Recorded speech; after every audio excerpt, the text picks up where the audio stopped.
Hello guys, welcome again. Good morning to all of you. Myself Rajan, and today here I am teaching you the very biggest subject, the accounts subject. So guys, मैं आपको 11th class की accountancy कराने जा रहा हूं। 11th class की accountancy में unit number 4, जिसको आप भली भांति जानते हो, the goods and services tax GST, and the lecture number is 5। Guys, पिछली अपनी यूनिट में हमने परचेज ऑफ गुड्स और सेल ऑफ गुड्स की एंट्री को कवर आउट किया। हमने परचेज ऑफ एसेट और सेल ऑफ एसेट की एंट्रीज को भी कवर आउट किया, जहां हमने पार्टली पेमेंट, फुली पेमेंट को भी स्टडी कर लिया। श्योर, जहां हमने जीएसटी, सीजीएसटी, एसजीएसटी, आईजीएसटी सब चीजों को कंसीडर और स्टडी कर लिया है। सो आज हम जिसकी बात करेंगे वो सबसे इजीएस्ट टॉपिक है इस चैप्टर का, जिसका नाम है एक्सपेंसेस। जिसका नाम है expenses of the business, expenses of the firm या फिर बिजनेस। श्योर जी। सर, सबसे पहले क्वेश्चन आता है कि आपने में कहा था कि एक्सपेंसेस पर लगता है, एक्सपेंसेस कौन कौन से होते हैं? एक बार हमें सिर्फ दोबारा से बता दीजिए थोड़ा सा। सबसे पहला एक्सपेंस होता है रेंट पेड, दूसरा एक्सपेंस होता है सैलरी पेड, तीसरा एक्सपेंस होता है वेजेस पेड, चौथा एक्सपेंस होता है इलेक्ट्रिसिटी का बिल पेड। श्योर जी। पांचवा एक्सपेंस होता है आपके पास, जैसे फर्स्ट, सेकंड, थर्ड, फोर्थ, उसके बाद होता है इंटरेस्ट पे करना, जैसे कि इंटरेस्ट ऑन लोन पे करना। श्योर जी। और फिर होता है इंटरेस्ट पे करना, किसी भी तरह का इंटरेस्ट आप अगर पे करते हो तो। फिर होता है आपका डेप्रिसिएशन ऑन फिक्स्ड एसेट। फिर आपके लॉसेस आते हैं depreciation on fixed asset. Fixed asset पता है ना क्या होती हैं? फिक्स्ड एसेट होती हैं कंप्यूटर, मशीनरी, फिक्सचर, फर्नीचर। यहां देखिए फिक्स्ड एसेट कौन सी होती हैं? फिक्स्ड एसेट होती हैं आपके पास जैसे कि computer, sure, machinery, building, scooter etcetera, जिसे हम टच कर सकते हैं और छू सकते हैं। श्योर, ये आपकी होती है फिक्स्ड एसेट। ये आपको मैंने आपके प्रीवियस लेक्चर्स, प्रीवियस चैप्टर्स में यूनिट नंबर 1, 2, 3 बहुत अच्छे से समझा रखा है कि फिक्स्ड एसेट क्या होती है। आप प्लीज सुने जाकर देखिए। और उसके बाद होता है loss by fire, goods loss by fire और लॉस बाय थेफ्ट। गुड्स होते हैं आपके loss by fire and loss by theft, goods loss by theft. एक होता है आपका cash loss by fire, cash loss by fire, और दूसरा होता है cash loss by theft. Sure जी। फिर नेक्स्ट आता है आपका goods given as charity, given away as charity. Goods अगर आप चैरिटी में देते हो, या फिर goods given away as free sample. अगर आप गुड्स देते हो फ्री सैंपल में, आपने मार्केट में नया नया गुड्स बनाया, हाँ जी, मार्केट में किसी को नहीं पता आपके गुड्स के बारे में, तो आपको अपनी एडवर्टीजमेंट करनी है, तो आप फ्री सैंपल में अपने गुड्स को बांट देते हो। सो इसके बाद आता है आपका, यहां पर आप लिख सकते हो कमीशन पेड का, कमीशन पेड की भी एंट्री होती है आपकी। श्योर जी। ऑक्ट्रॉय चार्जेस हो गए, ऑक्ट्रॉय चार्जेस हो गए। श्योर जी। और रेंट पे किसी का भी कर सकते हो, ऑफिस का रेंट पे करना है या फैक्ट्री का करना है। सैलरी अगर ऑफिस की देनी है या फैक्ट्री के एम्प्लॉयज को देनी है, किसी को भी दे सकते हो। श्योर जी। वेजेस भी, इलेक्ट्रिसिटी बिल भी। और उसके बाद आता है आपका कस्टम ड्यूटी। कस्टम ड्यूटी पर नहीं लगता, ऑक्ट्रॉय चार्जेस पर भी नहीं लगता वैसे तो। चलिए, मोस्टली आपके ये है एक्सपेंसेस ऑफ द फर्म, ये है आपके फर्म के एक्सपेंसेस।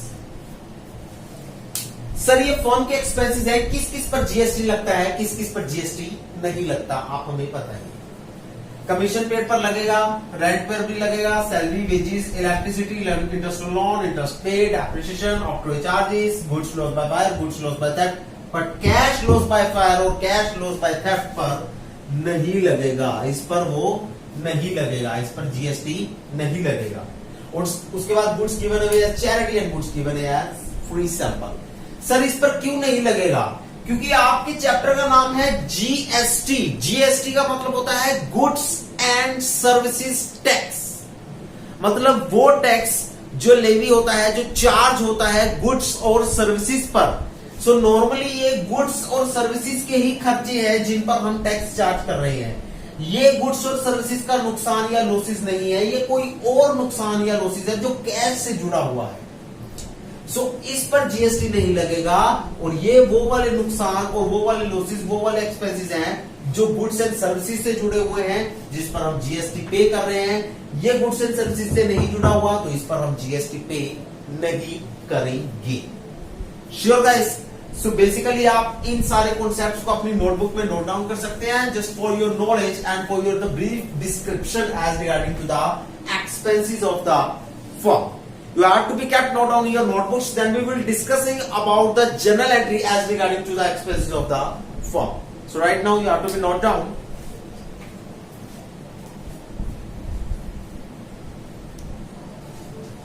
So guys, सबसे पहले आपको कुछ बेसिकली रूल लिखने हैं. आप बेसिकली रूल लिख सकते हैं जो आपके एप्लीकेबल होते हैं जीएसटी के रिगार्डिंग. जीएसटी के ये बेसिकली रूल है जीएसटी के. श्योर जी?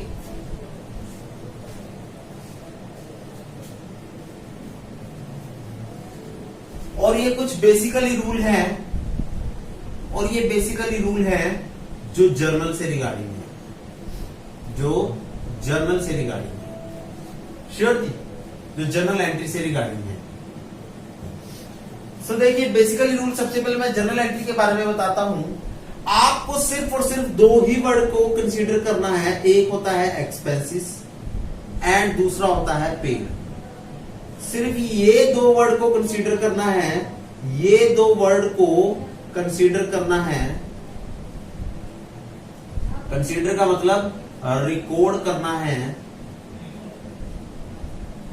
बाकी वर्ड्स, बाकी के जो वर्ड्स होंगे, Ram, Shyam, Mohan, A B C D, sure, okay. Expenses paid या फिर कैश पेड होगा आपके पास, या फिर बैंक पेड होगा आपके पास. आपको सिर्फ ये दो वर्ड्स को कंसीडर करना है. बाकी जो भी वर्ड्स होंगे, Ram, Shyam, Mohan, A B C D, Sita, Gita, sure, या किसी फर्म का नाम है, या किसी एम्प्लॉयर लिखा हुआ है, एम्प्लॉय लिखा हुआ है, ओनर लिखा हुआ है, बोर्ड ऑफ डायरेक्टर लिखा हुआ है, फर्म का एग्जीक्यूटिव ऑफिसर लिखा हुआ है, कुछ भी लिखा हुआ हो, बाकी वर्ड्स को हमें क्या करना है? इग्नोर करना है. इग्नोर करना है. दैट मीन्स टू से रिकॉर्ड नहीं करना है. सर ये तो नॉर्मल हुआ. सिर्फ इन्हीं दो वर्ड्स को आपको रिकॉर्ड करना है, उसके अलावा किसी भी वर्ड को आपको रिकॉर्ड नहीं करना. जैसे एग्जांपल में देखिए, मैं यहां लिखता हूं A paid salary to B. A paid salary to B. तो यहाँ ए भी आया, पेड भी आया, सैलरी भी आया, बी भी आया. तो सर इसे हम इग्नोर करेंगे, इसे हम इग्नोर करेंगे. हम सिर्फ इस वर्ड को और इस वर्ड को उठाकर चलेंगे. हम पेड और सैलरी को उठाकर चलेंगे. श्योर जी? एग्जाम्पल के तौर पर आप ये लिख सकते हैं. श्योर जी? ये है इसका एग्जाम्पल. ओके. जीएसटी के रिगार्डिंग बेसिकली रूल क्या है? जीएसटी के रिगार्डिंग रूल देखिए. श्योर? जो एक्सपेंस होते हैं वो आपके क्या होते हैं? डेबिट होते हैं. श्योर? तो जीएसटी भी क्या होगा? डेबिट होगा. जीएसटी भी क्या होगा? डेबिट होगा. किसी भी तरह का कोई भी जीएसटी हो, यानी कि सीजीएसटी हो, एसजीएसटी हो, आईजीएसटी हो, कोई भी जीएसटी हो, वो क्या होगा? डेबिट होगा. श्योर? एनी का मतलब है सीजीएसटी हो या एसजीएसटी हो या आईजीएसटी हो, वो कुछ भी हो, वो क्या होगा? वो डेबिट ही होगा. और डेबिट होने पर इसका क्या नाम बन जाएगा? ये लिखा जाएगा इनपुट सीजीएसटी और इनपुट एसजीएसटी और इनपुट आईजीएसटी के नाम से. इनपुट आईजीएसटी के नाम से. ये तो आपको अच्छे से पता ही है. ये तो आपको अच्छे से पता ही है. श्योर? और अगर एक्सपेंसेस डेबिट होते हैं तो ये डेबिट होकर चलेगा. बस इतना सा मैं आपको बताना चाहता था. और अगर एक्सपेंसेस क्रेडिट होंगे, बेसिकली अगर एक्सपेंसेस क्रेडिट होते हैं तो ये भी क्या होंगे? ये भी क्रेडिट होंगे. तो वहां पर ये क्या बन जाएंगे? आउटपुट बन जाएंगे. आउटपुट सीजीएसटी, आउटपुट एसजीएसटी और आउटपुट आईजीएसटी। अगर एक्सपेंसेस क्रेडिट होंगे तो ये भी क्रेडिट होंगे, आउटपुट सीजीएसटी, आउटपुट एसजीएसटी और आउटपुट आईजीएसटी के नाम से। सबसे बड़ा एक्सपेंस कौन सा होता है? बिगेस्ट एक्सपेंस होता है परचेज। नॉर्मली यही क्रेडिट होकर चलता है और कोई एक्सपेंस क्रेडिट नहीं होता। ये सबसे बड़ा एक्सपेंस होता है परचेज, नॉर्मली यही क्रेडिट होता है और यही डेबिट होता है। समटाइम डेबिट होता है, समटाइम क्रेडिट होता है। डेबिट कहां कहां होता है? परचेज की एंट्री हमने कर ली है, परचेज ऑफ गुड्स और परचेज ऑफ एसेट्स की। क्रेडिट किस समय होता है? लॉस बाय गुड्स और लॉस बाय फायर के समय ये क्रेडिट होता है। उसके रिगार्डिंग हम एंट्री कर चलेंगे। सो बेसिकली ये जो रूल है आप इन्हें नोट डाउन कर सकते हैं अपनी नोटबुक्स में।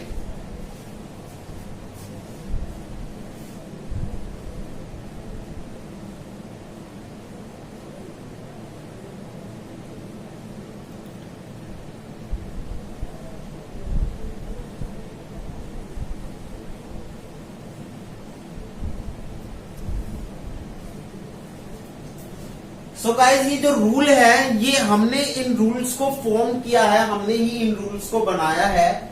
वो इसलिए बनाया गया है, बेसिकली ये जो रूल्स हैं ये आपके अकाउंटिंग स्टैंडर्ड से जुड़े हुए हैं, अकाउंटिंग फंडामेंटल से जुड़े हुए हैं। श्योर उनको हमने इजी फॉर्म में, शॉर्ट फॉर्म में करके लिखा है ताकि आप लोग इजियर टू इजियर वे से इन जर्नल एंट्रीज को बना सको, कर सको। श्योर। सो नेक्स्ट हम जो इन सारे रूल्स को होप सो आप अपनी नोटबुक्स में लिख चुके होंगे। सो अब हम जो क्वेश्चन करेंगे वो एक क्वेश्चन होगा, जैसे कि गाइस मैं नॉर्मली क्वेश्चन लिखता हूं, salary paid ₹1 lakh to A. फिर मैंने लिखा wages paid ₹1 lakh to B. फिर मैंने लिखा salary paid ₹10 lakh to employers by Ram. Next है हमारे पास rent paid to Shyam ₹1 lakh. Sure जी। नेक्स्ट है आपके पास paid the electricity expense. Electricity expense pay किया है ₹5 लाख। श्योर। और उसके बाद this is your A and this is your B, C, D and ई। उसके बाद जो आपका आता है, फिलहाल आपको क्वेश्चन नंबर 1 में यही करना है। आपको जो सीजीएसटी दे रखा है वो दे रखा है 10%, एसजीएसटी दे रखा है वो दे रखा है 10%, और आपको यही टैक्स लगाकर चलना है। सीजीएसटी और एसजीएसटी ही लगाकर चलना है। यहां पर ये नहीं कंसीडर किया जाता कि आप कहां के वो कहां है। बेसिकली आपके सिलेबस में इस बात को नहीं डिस्कस किया गया, आपको सिर्फ सीजीएसटी और एसजीएसटी ही लगाकर चलना है। श्योर। अगर वो सीजीएसटी और एसजीएसटी कहे तो सीजीएसटी और एसजीएसटी लगाना है, अगर वो आईजीएसटी कहे तो आपको आईजीएसटी लगाकर चलना है। सर सॉल्यूशन क्या है? सॉल्यूशन के बारे में भी देखते हैं, डिस्कस करते हैं। ओके, फर्स्ट आपका सॉल्यूशन हमने डिस्कस किया ए। देखिए सैलरी पेड टू ए है, यहां 3 चीजें आती हैं। एक तो आता है सैलरी, दूसरा पेड और तीसरा ए। सर ए को तो हम इग्नोर मारेंगे, आपने कहा था कि 2 वर्ड उठाने हैं, सैलरी पेड और ए। यहां मैं थोड़ा लिख दूंगा थ्रू चेक, थ्रू चेक, और यहां लिख देता हूं थ्रू ड्राफ्ट। श्योर जी। और बस देखिए यहां 3 वर्ड आते हैं, सैलरी पेड, ए और चेक। हमने कौन सा वर्ड कंसीडर करना है? हमें सैलरी पेड और चेक को कंसीडर करना है। तो आपके पास 2 वर्ड आते हैं, एक आता है आपके पास सैलरी और दूसरा आपके पास चेक प्लस पेड। क्या बन जाएगा? Cheque paid. क्या बन जाएगा? Cheque paid. Cheque plus paid बन जाएगा चेक पेड। मतलब चेक का मतलब होता है बैंक और पेड का मतलब होता है पेड, तो ये बन जाएगा बैंक पेड। श्योर जी, ये बन जाएगा बैंक पेड। सैलरी आपका क्या होता है? सैलरी आपका एक एक्सपेंस होता है। हाँ जी। किस अकाउंट से जुड़ा होता है? नॉमिनल अकाउंट से जुड़ा होता है। रूल क्या बनता है? डेबिट में आते हैं ऑल एक्सपेंसेस एंड लॉसेस, और क्रेडिट में आती है all income and gains. So rule के अकॉर्डिंग ये क्या हो गया? रूल के अकॉर्डिंग हुआ ये डेबिट, रूल के अकॉर्डिंग ये हुआ है debit. Cheque paid, cheque paid, cheque paid का मतलब होता है bank paid, bank paid. Sir ये बैंक पेड क्या होता है? बैंक पेड का मतलब होता है बैंक आपका पर्सन है, पे कर रहा है तो गिवर है, पर्सनल अकाउंट में आएगा। श्योर जी। रूल बनता है डेबिट में रिसीवर और क्रेडिट में गिवर, क्रेडिट में गिवर। तो रूल के अकॉर्डिंग क्या होगा? क्रेडिट होगा। क्या होगा? क्रेडिट होगा।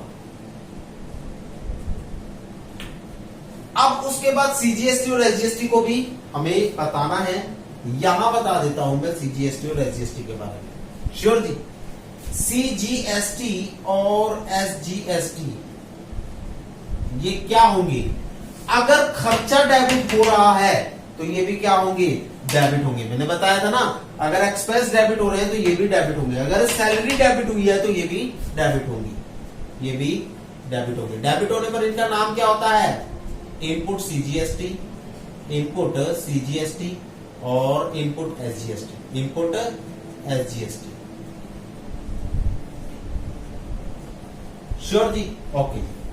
अब आती है वर्किंग नोट की बारी। वर्किंग नोट हम अपना यहां बना देते हैं। चलिए working note number 2। Sure. Okay. 1 lakh की थी, 1 लाख रुपए की तो वो है सैलरी। श्योर। 1 लाख रुपए की है सैलरी। सीजीएसटी कितना है? 10%, तो मतलब हुआ 10,000 रुपए सीजीएसटी। सर ये 10% है तो 1 लाख का 10% हुआ है। श्योर जी। एसजीएसटी कितना है?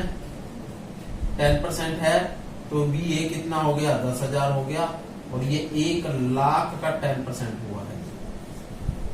श्योर जी। सीजीएसटी और एसजीएसटी हो गया 10-10%। हाँ जी। सो टोटल अमाउंट कितनी होगी पे? टोटल अमाउंट पे हुई है हमारी 1,20,000। टोटल अमाउंट हुई है 1,20,000। टोटल अमाउंट हुई है 1,20,000।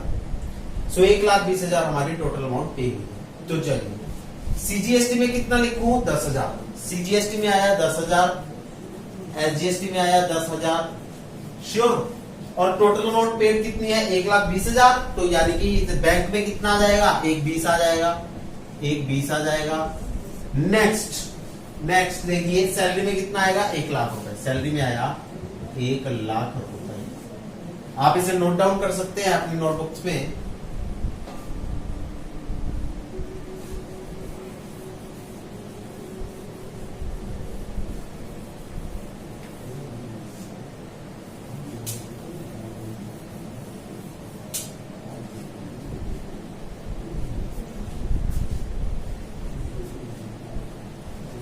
सो फाइनली आपकी जनरल एंट्री क्या बनेगी? जनरल एंट्री को अगर हम ध्यान से देखिए तो सैलरी डेबिट हो रही है, सैलरी डेबिट। पहले डेबिट वाली आइटम्स को रिकॉर्ड कीजिए, सैलरी अकाउंट डेबिट। उसके बाद सीजीएसटी और एसजीएसटी भी डेबिट हो रहे हैं ना इनपुट के नाम से, तो input CGST debit, input CGST account debit, input SGST account debit,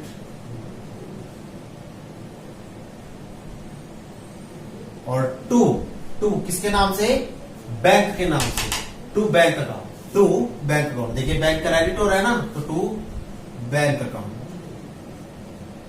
sir ये बिल्कुल सिंपल है। हाँ जी। 1 लाख सैलरी में गया,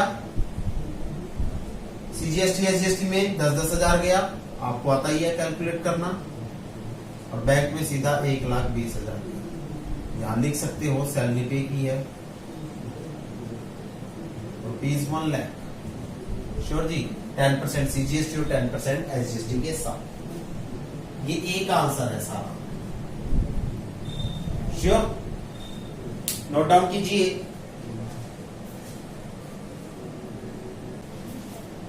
सो गाइस क्वेश्चन नंबर 2 देखिए। बेसिकली आज हम आपको सिर्फ 2 ही पॉइंट करवाएंगे, बाकी हम नेक्स्ट लेक्चर में करवाएंगे। आपके पास आया wages paid ₹1 lakh to be through draft. तो आपने कौन कौन से वर्ड उठाने हैं? वेजेस पेड, बी को नहीं उठाना, ड्राफ्ट को उठाना है। ड्राफ्ट का मतलब बैंक के थ्रू पे हुआ है। तो आइए क्या क्या आया हमारे पास? वेजेस आया और पेड प्लस ड्राफ्ट आया, जो कि क्या बन गया? जो कि बन गया पेड प्लस बैंक। श्योर जी, जो कि बन गया बैंक पेड। श्योर जी। तो बैंक कौन होता है? पर्सन होता है, पर्सनल अकाउंट में आता है। यहां बैंक पे कर रहा है तो बैंक क्या होगा? गिवर होगा, पे करने वाला गिवर होगा। रूल बनेगा डेबिट में आएंगे रिसीवर और क्रेडिट में आएंगे गिवर। तो ये रूल के अकॉर्डिंग क्या हो गया? गिवर है, तो ये रूल के अकॉर्डिंग बनेगा क्रेडिट। चलिए सर नेक्स्ट भी बता दीजिए हमें थोड़ा सा। हाँ जी अभी बता देते हैं। श्योर। वेजेस, वेजेस आपकी क्या होती हैं? वेजेस आपका एक्सपेंस होती हैं, नॉमिनल अकाउंट में आती हैं।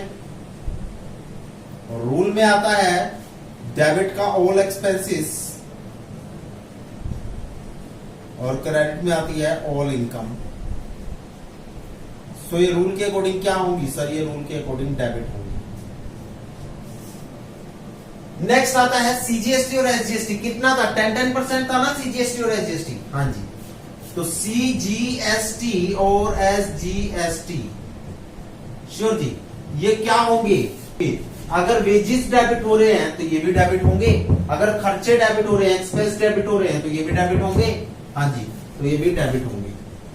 डेबिट होने की वजह से इनका नाम बन जाएगा इनपुट सीजीएसटी और इनपुट एसजीएसटी। श्योर जी। ओके, अब आती है वर्किंग नोट नंबर 2, कैलकुलेशन से रिलेटेड जो की है। देखिए कितने की वेजेस थी? 1 लाख की। वेजेस कितने की थी? 1 लाख की थी। सीजीएसटी कितना है? 10% है। श्योर जी। तो कितना हुआ? 10,000 हुआ। आपको पता है 1 लाख पर ही 10% कैलकुलेट किया है। एसजीएसटी कितना है? 10% है। तो कितना हुआ? 10,000 हुआ। आपको पता है 1 लाख पर ही 10% कैलकुलेट किया है, इस पर ही 10% कैलकुलेट किया है। तो टोटल कितना हो गया? Total amount paid, total amount paid through bank कितनी हो गई? 1,20,000 रुपए। श्योर जी। तो आप इसे नोट डाउन कीजिए दोनों कॉन्सेप्ट्स को।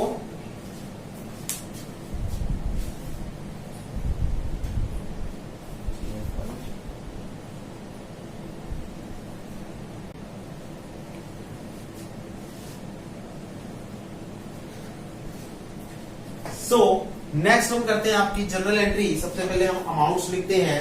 वेजेस में आएंगे 1,00,000 रुपए, बैंक में आएंगे 1,20,000 रुपए, 1,20,000 रुपए। श्योर जी।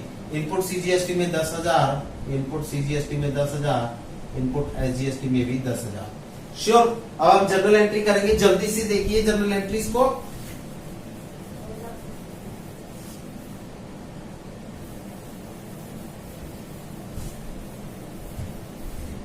जनरल एंट्री होगी आपकी wages account debit. Wages account debit कितने से होगा? वेजेस आपका debit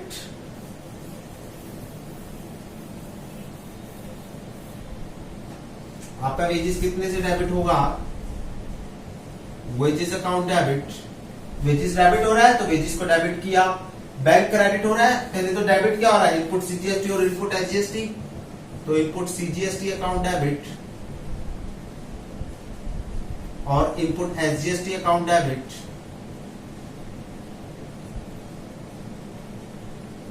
to bank account.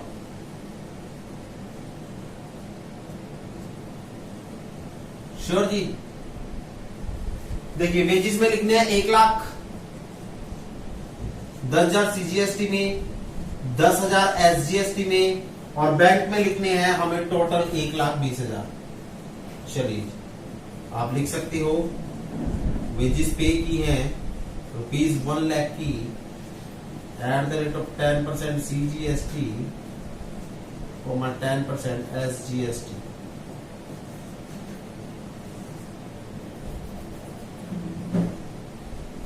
Sure, this is all about the journal.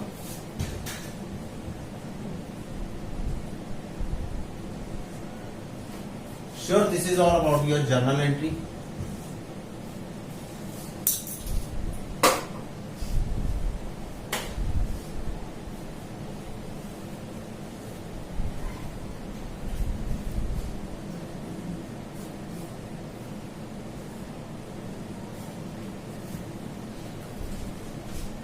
So guys, hope so आपको हमारे ये भी इजी टर्म समझ में आ चुकी होंगी. सो गाइस, आज के लिए हम ये 2 ही एंट्रीज करेंगे, बाकी के एक्सपेंसेस की एंट्री हम अपने नेक्स्ट लेक्चर्स में कवर आउट करेंगे. श्योर. सो गाइस, आज के लिए इतना काफी. Thank you guys, have a nice day.